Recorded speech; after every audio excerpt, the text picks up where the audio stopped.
Hello hi dear friends. പുറത്തെ കാഴ്ചകൾക്ക് ഇങ്ങനെ മഴ പെയ്ത് ഏതാണ്ട് പകുതിയോളം മഴ പെയ്ത് കഴിഞ്ഞു എന്ന് പറയാം.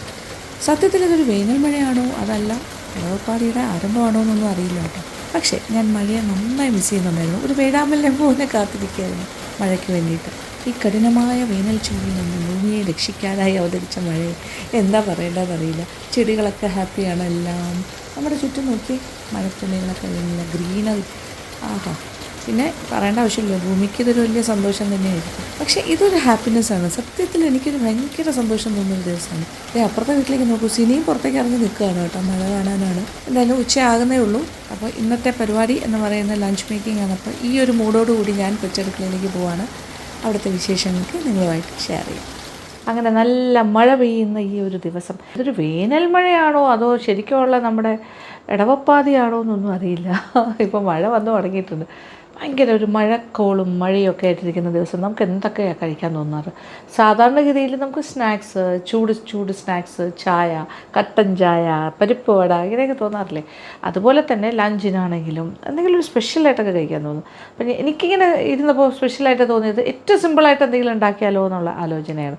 അപ്പോൾ ഒരു പൊതിച്ചോറ്. അപ്പോൾ പൊതിച്ചോറൊക്കെ നമ്മൾ സാധാരണ പല പല കറികളൊക്കെ വെച്ച് ചെയ്യും. പക്ഷേ അതിൽ നിന്നെല്ലാം വ്യത്യസ്തമായിട്ട് ഒരു പൊതിച്ചോറ്, ഒരു മസാല പൊതിച്ചോറെന്ന് വേണമെങ്കിൽ പറയാം. അത് ഒരു സിമ്പിളായിട്ട് ഉള്ളിച്ചോറുണ്ടാക്കി അതൊരു പൊതി കെട്ടി അതിനോടൊപ്പം ഒരു മുട്ട, എന്താ പറയുക, ഒരു ഫ്രൈഡ് എഗ്ഗും ഒക്കെ വെച്ച് കഴിച്ചാൽ എങ്ങനെ ഉണ്ടാവും? അടിപൊളിയല്ലേ? അപ്പോൾ ആ ഒരു ഉള്ളിച്ചോറാണ് ഞാൻ ഉണ്ടാക്കാൻ പോകുന്നത്. അത് നമുക്കത് പൊതിച്ചോറാക്കി മാറ്റാം. അപ്പോൾ ഉള്ളിച്ചോറ് ഏറ്റവും സിമ്പിളായിട്ട് ചെയ്യാം. അപ്പോൾ ഞാനിവിടെ നമ്മൾ സാധാരണ വീട്ടിൽ ചോറ് വെക്കുന്ന പോലെ ചോറ് വെച്ചതുണ്ട്. ഓക്കെ, ചോറ് വെച്ച് കഴിഞ്ഞു. അപ്പോൾ ചോറ് വെച്ച് കഴിഞ്ഞപ്പോൾ അത് ഇനി 3-4 കറിയൊന്നും ഉണ്ടാക്കണ്ടല്ലോ. ഈ ഒരു മഴയത്ത് ഒന്നും കറി ഉണ്ടാക്കാനുള്ള മൂഡിലല്ല. അപ്പോൾ ടേസ്റ്റി ആയിട്ട് കഴിക്കാനായിട്ടാണ് ഉള്ളിച്ചോറ് ഉണ്ടാക്കുന്നത്. അപ്പോൾ ഇതിപ്പോൾ ചമ്പാവരിയിലാണ് ഞാൻ ഉണ്ടാക്കുന്നത്. ഇത് തന്നെ നമുക്കിപ്പോൾ ജയ, സുലേഖ പോലെയുള്ള അരിയില്ലേ, പുഴുക്കലരി, ഇങ്ങനത്തെ കാര്യങ്ങൾ, ബോയിൽഡ് റൈസ് അതിലുണ്ടാക്കാം. അതല്ല പച്ചരി പോലത്തെ, പൊന്നിയരി പോലത്തെ വൈറ്റ് റൈസിലും ചെയ്യാം, ഒരു കുഴപ്പമില്ല. പക്ഷേ ഇത് എളുപ്പമാണ്. നമ്മൾ എന്തായാലും ചോറ് വയ്ക്കുന്ന ഒരു അരി ഉണ്ടാവും. ആ ഒരു വീട്ടിൽ സ്ഥിരമായിട്ട് ചോറ് വയ്ക്കുന്ന ആ ഒരു ചോറിൽ തന്നെ ഇത് ചെയ്യാൻ സാധിക്കും. ഉണ്ടാക്കിയാലോ. വേറെ ഒരുപാട് കാര്യമൊന്നും വേണ്ടത്, കുറച്ച് കാര്യം മതി. കൊച്ചുള്ളി ഒരു 10-25 കൊച്ചുള്ളി ഞാനിങ്ങനെ നീളത്തിൽ അരിഞ്ഞ് വെച്ചിട്ടുണ്ട്. കുറച്ച് വെളിച്ചെണ്ണയിലാണ് ഈ കാര്യങ്ങളൊക്കെ ചെയ്യുന്നത്. തുടങ്ങാം. അപ്പോൾ നമ്മളുടെ അപ്പോൾ ചട്ടി ചൂടായി. ഇതെനിക്ക് ഏറ്റവും ഫേവറേറ്റ് ആയിട്ടുള്ള പാത്രത്തിലാണ് ഞാൻ ഉണ്ടാക്കുന്നത്. അതിലേക്ക് ആദ്യം ഇത് വെളിച്ചെണ്ണയാണ്. ഒരു 2 ടേബിൾ സ്പൂണോ 3 ടേബിൾ സ്പൂണോ വെളിച്ചെണ്ണയാകാം, ചോറിൻ്റെ അളവനുസരിച്ചിട്ട്. ഇതിപ്പോൾ ഞാൻ ഒരു നാഴി അരിയിലാണ് ചോറ് വേവിച്ചിരിക്കുന്നത്. ഒരു നാഴി അരി എന്ന് പറയുമ്പോൾ ഏകദേശം ഒരു എത്ര പറയുക, ഇത് അത്യാവശ്യം നന്നായിട്ട് വെന്തിട്ടുമുണ്ട്. അത്ര വേകണ്ടെന്നുണ്ടെങ്കിൽ നിങ്ങൾ ഇത്ര വേവിക്കണമെന്നില്ല. എനിക്ക് പക്ഷേ ഇച്ചിരി വേഗമെന്നാണ് ഇഷ്ടം, അത് കാരണമാണ് ഇങ്ങനെ ചെയ്തത്. ഇതിപ്പോൾ ഒരു കപ്പളവ് പറയാനാണെങ്കിൽ ഒരു 6 കപ്പോളം ഉണ്ടാവും ഇതിനകത്ത് ചോറ്. എണ്ണ നല്ല ചൂടായി. ഇനി ഇതിലേക്ക് കൊച്ചുള്ളി, ഇതൊരു 25 ചെറിയ ഉള്ളിയുണ്ട്, അതിങ്ങനെ നീളത്തിലരിയാം. ഇത് നല്ല മൂക്കുന്ന പോലെ ഒരു ഏകദേശം ഒരു ഗോൾഡൻ ബ്രൗൺ ആകുന്ന വരെ ഇങ്ങനെ വറുക്കണം. ഇതോടൊപ്പം കറിവേപ്പില, നല്ല ഫ്രഷ് കറിവേപ്പില, നമ്മുടെ മോളീസ് ഗാർഡനിലെ കറിവേപ്പിലയാണ്. അത് അവിടെ നിന്ന് പറിച്ചത് ഇവിടെ കൊണ്ട് വെച്ചിരിക്കുവാണ്.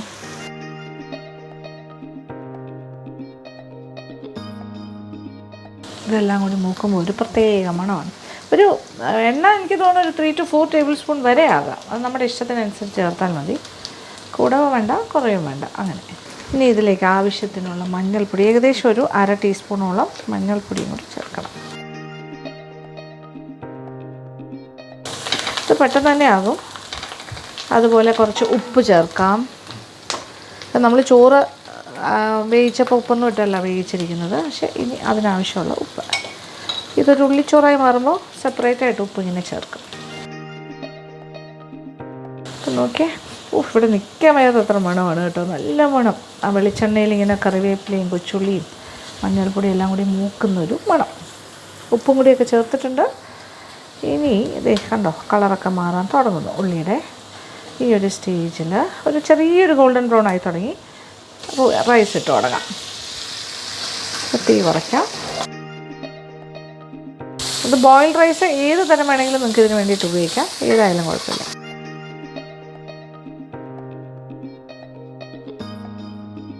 നന്നായിട്ട് മിക്സ് ചെയ്ത് കൊടുത്താൽ മതി.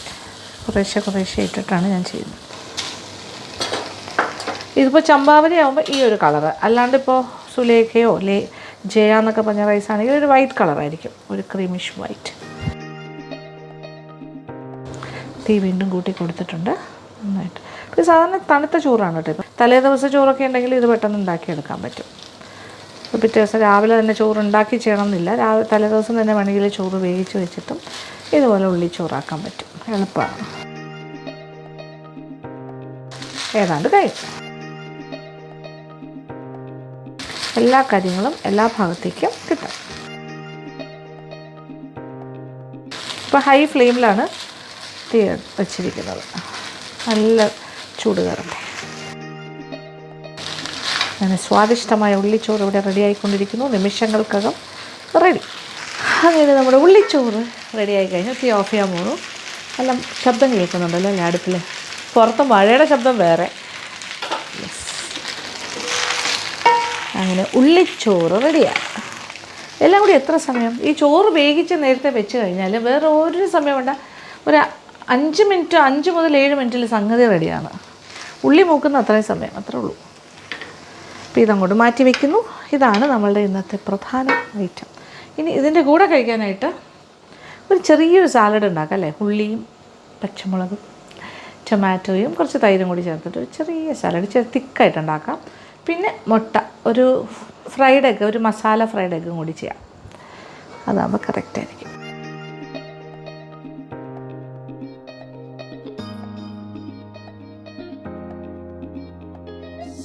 ഇനി ഒരു ചട്ടിയിലേക്ക് കുറച്ച് വെളിച്ചെണ്ണ. അപ്പോൾ എല്ലാ വെളിച്ചെണ്ണയിൽ തന്നെ ചെയ്യണം. ഇത് കുറച്ച് വെളിച്ചെണ്ണ, ഒരു ടേബിൾ സ്പൂണിന് താഴെ മതി. ഒരു 1/2 ടേബിൾ സ്പൂൺ, 1.5 ടീസ്പൂണെന്ന് പറയാം. അതിലേക്ക് ചെറുതായി ഒന്ന് ചൂടാകട്ടെ. ഒരു 1/2 ടീസ്പൂൺ വെളുത്തുള്ളി ഇങ്ങനെ ചെറുതായിട്ട് അരിഞ്ഞത്, ചെറുതായി ഒന്ന് ചതച്ചിട്ട് അരിയുന്നതായിരിക്കും കൂടുതൽ നല്ലത്. പിന്നെ കറിവേപ്പില, എത്തി അല്പം കുറച്ച് കൊടുക്കാം. ഇനി ഒരല്പം, ഒരു 1/4 ടീസ്പൂൺ വേണ്ട, അതിൻ്റെ പകുതി മഞ്ഞൾപ്പൊടി. മഞ്ഞൾപ്പൊടി കറക്റ്റ് 1/4 ടീസ്പൂണിനകത്ത് മതി. പിന്നെ കുറച്ച് മുളക് പൊടി ചേർക്കാം. എപ്പോഴത്തേക്ക് വെളുത്തുള്ളിയൊക്കെ കാര്യമായിട്ട് മൂത്ത് തുടങ്ങി. ഒരു 1/2 ടീസ്പൂണോളം മുളക് പൊടി, ഇച്ചിരി ഉപ്പ്, ഒരുപാട് വേണ്ട, കുറച്ച്. എല്ലാം പാകത്തിന് മൂത്തുനിന്ന് നോക്കുക. എന്നിട്ട്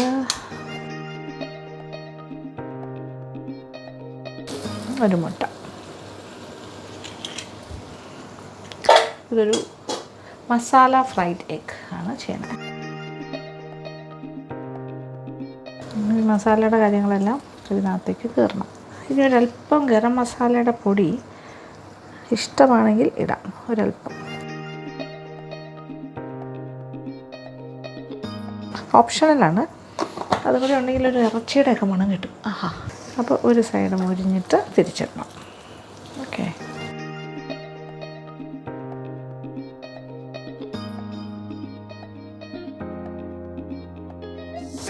ഇത് ഫ്രൈഡ് എഗിൻ്റെ അതേ പ്രിൻസിപ്പിളാണ്. പക്ഷേ ഇതിൽ കുറച്ച് മസാലയുടെ ഐറ്റവും ഒക്കെ ചേർന്ന് വരുമ്പോൾ നല്ല സ്പൈസി ആയിട്ട് കിട്ടും.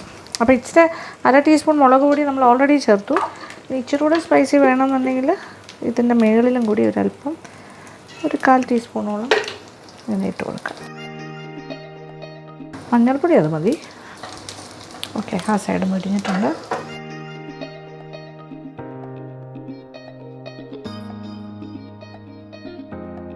അപ്പോൾ അതിൻ്റെ മുകളിലായിട്ട് നമ്മൾ ഇട്ട മുളക് പൊടി ഈ ഒരു രീതിയിലാക്കുമ്പോൾ അതൊന്ന് പൊടിഞ്ഞ് കിട്ടും. കഴിഞ്ഞു, ഇത്ര ആവശ്യമുള്ളൂ. തീ ഓഫ് ചെയ്യാം. ഓക്കെ, ഈ ചൂട് മതി, അത് സെറ്റായി വരും. ഫ്രൈഡ് എഗ് റെഡിയാണ്. നല്ല ഭംഗിയുള്ള ഫ്രൈഡ് മസാല എഗ് റെഡി. തീ ഓഫ് ചെയ്ത് കഴിഞ്ഞു. ഇതുപോലെ നമുക്ക് ആവശ്യാനുസരണം എത്ര പൊതിച്ചോറുണ്ടോ അതനുസരിച്ചിട്ട് മുട്ട ഉണ്ടാക്കാം. അപ്പോൾ 1 കപ്പോളം തൈര്, നല്ല കട്ടി തൈര് എടുത്തിട്ടുണ്ട് ഞാൻ. ജസ്റ്റ് ഒരു മിക്സി. ഇതിലേക്ക് അരിഞ്ഞു വെച്ചിരിക്കുന്ന സവാള, ഇതിൽ ആവശ്യാനുസരണമാണ്. ഇതൊരു സവാള, ഒരു ചെറുത്, ഒരു മീഡിയം. 2 പച്ചമുളക്, ഇത് അത്യാവശ്യം നല്ല എരിവുണ്ട്, അതുകൊണ്ട് അത് 2 എണ്ണം മതി. കുറച്ച് ടൊമാറ്റോ, ഒരു ടൊമാറ്റോ അരിഞ്ഞതും. ഇനി കുറച്ച് ഉപ്പ് മതിയാകും. നല്ലൊരു മിക്സി. ഇവിടെ എന്തായാലും ഇഷ്ടംപോലെ കറിവേപ്പില അത് കാരണം ഞാൻ ഇതിനകത്തും കുറച്ച് കറിവേപ്പില വരിയിടാൻ പോടും. സീ ദിസ്, അങ്ങനെ ഒരു പരിപാടി. മല്ലിയിലയ്ക്ക് വരും കൂടുതൽ കറിവേപ്പില. ഇതിപ്പോൾ നല്ല തിക്കായിട്ടാണ് ഞാൻ എടുത്തിരിക്കുന്നത്. പക്ഷേ ഈ ടൊമാറ്റോയുടെയൊക്കെ ഒരു അകത്തുള്ള ജ്യൂസൊക്കെ ഇറങ്ങി കഴിയുമ്പോൾ കുറച്ചുകൂടി ഒന്ന് ലൂസാകും. എങ്കിലും നമുക്ക് പൊതിച്ചോറ് കെട്ടാൻ ഒരുപാട് ലൂസ് വേണ്ട. അതുകൊണ്ടാണ് ഈ ഒരു കോമ്പിനേഷനിൽ എടുത്തിരിക്കുന്നത്. ഓക്കെ, കഴിഞ്ഞു. ഇതിൽ ആവശ്യമുള്ള കാര്യങ്ങളൊക്കെ ആയി. അധികം പുളിയില്ലാത്ത തൈരാണ്. ഇച്ചിരി പുളി കൂടുതലുള്ള തൈരാണെങ്കിൽ ഒരല്പം പഞ്ചസാരയും കൂടി ചേർക്കുന്നത് നല്ലതായിരിക്കും. യെസ്, സോ നമ്മുടെ റൈത്തയും റെഡി. ഉപ്പെല്ലാം കറക്റ്റാണ്. ഓക്കെ, മതി. അപ്പോൾ എല്ലാം പെട്ടെന്ന് തന്നെ ആയി. സാലഡായി, അതായത് റൈത്ത ആയി കഴിഞ്ഞു. ഉള്ളിച്ചോറ് റെഡി, ഫ്രൈഡ് എഗ്ഗും റെഡി, മസാല ഫ്രൈഡ് എഗ്ഗ്. ഇനി അടുപ്പിലേക്ക് നല്ല ഭംഗിയുള്ളൊരില സെറ്റാക്കിയിട്ടുണ്ട്. ഇതൊന്ന് വാട്ടിയെടുക്കാം. അടുപ്പ് കത്തിച്ചിട്ടുണ്ട്. അടിഭാഗം ഇങ്ങനെ വാട്ടിയെടുക്കാം.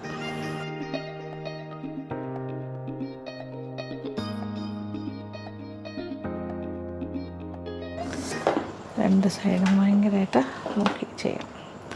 വാട്ടിയെടുക്കണം.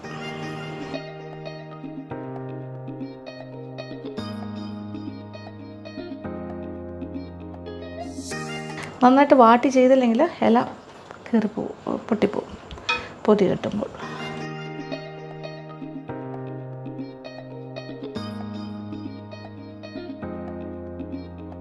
അങ്ങനെ നമ്മുടെ വാഴയില വാട്ടിയത് റെഡിയാണ്. ഇനി ഇതിലേക്ക് നടുക്ക് ഭാഗത്തായിട്ട് ഉള്ളിച്ചോറ് വയ്ക്കുന്നു.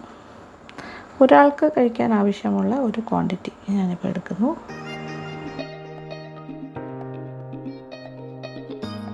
യെസ്, ഒരാൾക്കുള്ള ഭക്ഷണം റെഡി. ഇനി നടുക്ക് നമ്മുടെ ഫ്രൈഡ് മസാല എഗ്ഗ് നടുക്കായിട്ട് വയ്ക്കാം. വിത്ത് മസാല അതെല്ലാം കൂടി ചേർന്ന കറിവേപ്പിലയും ഓൾ തിങ്സ് ഒന്നിച്ച്. അപ്പോൾ ഇനി നമ്മുടെ റൈത്ത അഥവാ സാലഡ് വയ്ക്കണം. അത് ഇതിനകത്ത് വെച്ചാൽ ഇതെല്ലാം കൂടി ഒരു മെസ്സിയാകും. അതിന് പകരം ഒരു പീസ് ഇലയും കൂടി, ചെറിയൊരു ഇല വാട്ടിയെടുത്തിട്ടുണ്ട് ഞാൻ. അതിനകത്തേക്ക് ആവശ്യമുള്ള സാലഡ് വയ്ക്കാം. ഓക്കെ, ഒരാൾക്ക് കഴിക്കാനുള്ളത് മതിയല്ലോ. എന്നിട്ട് ഒന്ന് മടക്കാം.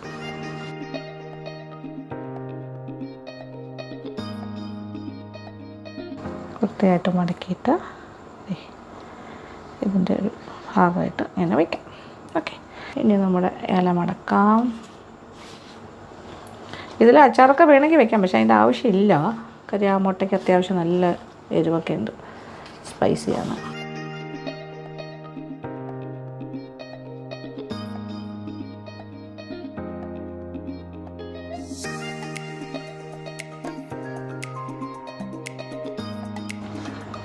പൊതി ചോറ് റെഡി. ഇനി ഇത് വേണമെങ്കിൽ ഒരു ന്യൂസ് പേപ്പറും ഉണ്ട്. നമ്മൾ പോയി എന്താ പറയുക, ഓഫീസിലേക്കോ സ്കൂളിലേക്കൊക്കെ കൊണ്ടുപോകണമെങ്കിൽ ഒരു ന്യൂസ് പേപ്പർ വെച്ചും കൂടി അത് ഒന്നുകൂടി ഒന്ന് മടക്കണം. അതാണ് എൻ്റെ ഒരു രീതി. ഇപ്പം ന്യൂസ് പേപ്പർ എടുത്തു, അതിൻ്റെ ഒരു പകുതി ഇങ്ങനെ മടക്കുക. അപ്പോൾ കുറച്ചുകൂടി തിക്കായിട്ട് കിട്ടും. ഇതിനെ ഇങ്ങനെ ചരിച്ച് വയ്ക്കാം. എന്നിട്ട്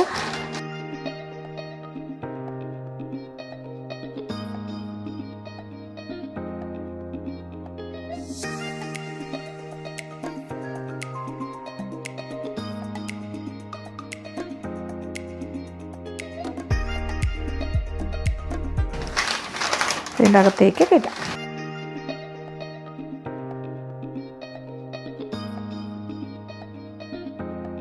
ഇങ്ങനെ ടക്കിൻ ചെയ്ത പോലെ വയ്ക്കാം. അപ്പോൾ നല്ലൊരു പാഴ്സലാകും. ഈ രീതിയിലാണ് നമ്മൾ പാക്ക് ചെയ്ത് ഓഫീസിലേക്കും സ്കൂൾ, കോളേജ് മുതലായ സ്ഥലത്തേക്കും കൊടുത്തേക്കുന്നത്. ഓക്കെ അല്ലേ? ഇതാണ് നമ്മുടെ നൊസ്റ്റാൾജിക് പൊതിച്ചോറാണ്. ഓക്കെ, അങ്ങനെ നല്ല സിമ്പിളായിട്ടുള്ള നമ്മുടെ മസാല പൊതിച്ചോറ് റെഡി. ഉള്ളിച്ചോറും മറ്റു കാര്യങ്ങളും. അപ്പോൾ ഇത് കൊണ്ടുപോട്ടെ, നമ്മൾ ഡൈനിങ് ഏരിയയിലേക്ക് പോകാം, അവിടെ ഇരുന്ന് കഴിക്കും. അങ്ങനെ നമ്മുടെ മസാല പൊതിച്ചോറുമായിട്ട് ഞാനിവിടെ എത്തിയിട്ടുണ്ട്. ഇപ്പോൾ ചോറ് ആക്ച്വലി പറഞ്ഞാൽ ഉള്ളിച്ചോറാണ്, മസാല മുട്ടയാണ് കേട്ടോ. എന്നാലും മൊത്തത്തിൽ മസാല പൊതിച്ചോറ് തന്നെ വിളിക്കാം. തുറക്കട്ടെ. ഈ മസാല പൊതിച്ചോറ് വാട്ടിയ ഇലയ്ക്കകത്ത് കുറച്ച് നേരം ഇരുന്നിട്ട് ഇതുപോലെ ചെയ്യുമ്പോഴാണ് അതിൻ്റെ ഒരു സ്വാദ്. അതൊന്ന് തണുക്കണം. ഇതിനകത്തിരുന്നിട്ട് ആ വാടിയ ഇലയിലിരുന്നിട്ട് ആ ഒരു സ്വാദ് വരും. ഇങ്ങനെയാണ് ചെയ്യുന്നത് എല്ലാവരും. ഇനി നമ്മുടെ പൊരി തുറക്കാം.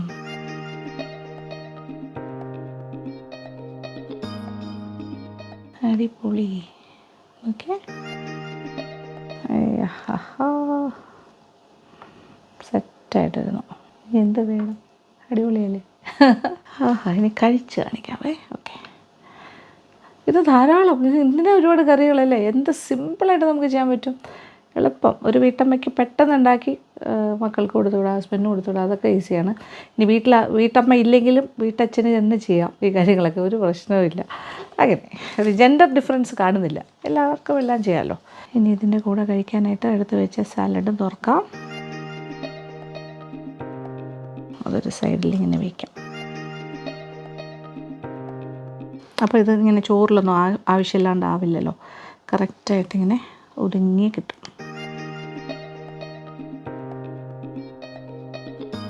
അങ്ങനെ സ്വാദിഷ്ടമായ നമ്മുടെ മസാല പൊതിച്ചോറ് ഇവിടെ റെഡി. ഒരു സൈഡിൽ സലാഡ്, മുട്ട പൊരിച്ചതും, ഇനി ചോറൊരു സൈഡിൽ നിന്ന് കഴിക്കും. ഇത് ഇങ്ങനെ തന്നെ കഴിക്കാം കേട്ടോ, കറിയൊന്നും വേണ്ട.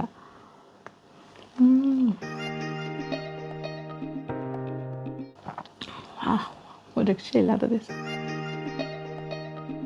സലാഡ് ഒരു ഗുഡ് കോമ്പിനേഷനാണ്. ഇത് നോക്കിയേ,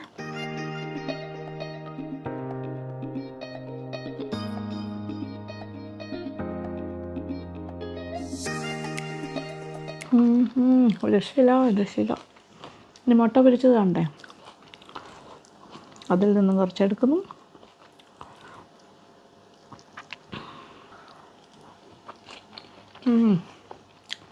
മസാലയുടെ ഒക്കെ ടേസ്റ്റ് കയറി വരുന്നു. സൂപ്പർബാണ്. ഇങ്ങനൊരു പൊതിച്ചോറുണ്ടാക്കി കഴിച്ചാൽ ഓഫീസിൽ കൊടുത്തു വിട്ടാൽ, സ്കൂളിലോ കോളേജിലോ കൊടുത്തു വിട്ടാൽ പിന്നെ എല്ലാ ദിവസവും ഉണ്ടാക്കി കൊടുക്കേണ്ടി വരും. അത്ര ടേസ്റ്റാണ്, വെരി ടേസ്റ്റി. ഒരുപാട് കറികൾ വേണ്ട, ഒന്നും വേണ്ട, നമുക്ക് പെട്ടെന്ന് ചെയ്യാൻ പറ്റും. ഇന്നിപ്പോൾ ഒരു മഴ ദിവസം ആയതുകൊണ്ട് ഞങ്ങളുടെ ലഞ്ച് ഇതാണ്. അപ്പോൾ ഞാൻ ഉണ്ടാക്കിയ ക്വാണ്ടിറ്റി എന്ന് പറഞ്ഞാൽ ഏകദേശം ഒരു 3 വലിയ അഡൽസിന് സുഖമായിട്ട് ഒരുപാട് കഴിക്കാം ഈ ഒരു ക്വാണ്ടിറ്റിയിലാണെങ്കിൽ. അത്രയും കഴിക്കാത്തവർക്കാണെങ്കിൽ 4 പേർക്കും കഴിക്കാം, കുഴപ്പമില്ല. ഒരു നാഴി അരിയിൽ ഇത്രയും ചെയ്യാം, സുഖമായിട്ട് കഴിക്കാം. നിങ്ങൾ ഉണ്ടാക്കി നോക്കുക, എല്ലാവർക്കും ഇഷ്ടമാവും കേട്ടോ, ഭയങ്കരമായിട്ട് ഇഷ്ടമാവും. കമൻറ്റ് ബോക്സിൽ വരാൻ മറക്കണ്ട. ഇതൊരു നൊസ്റ്റാൾജിക് ഐറ്റമാണ്. പൊതിച്ചോറെന്ന് പറഞ്ഞാലേ നൊസ്റ്റാൾജിയാണല്ലേ. സാധാരണ പൊതിച്ചോറാകുമ്പോൾ ചോറ്, ചമ്മന്തി, അച്ചാർ, എന്തെങ്കിലും ഒരു മെഴുക്ക് പുരട്ടി, തോരൻ, ഒരു മീൻ പൊരിച്ചതോ അല്ലെങ്കിൽ ഒരു മുട്ട പൊരിച്ചതോ എല്ലാം കൂട്ടിയിട്ടാണല്ലേ നമ്മൾ പൊതിച്ചോറ് കിട്ടുന്നത്.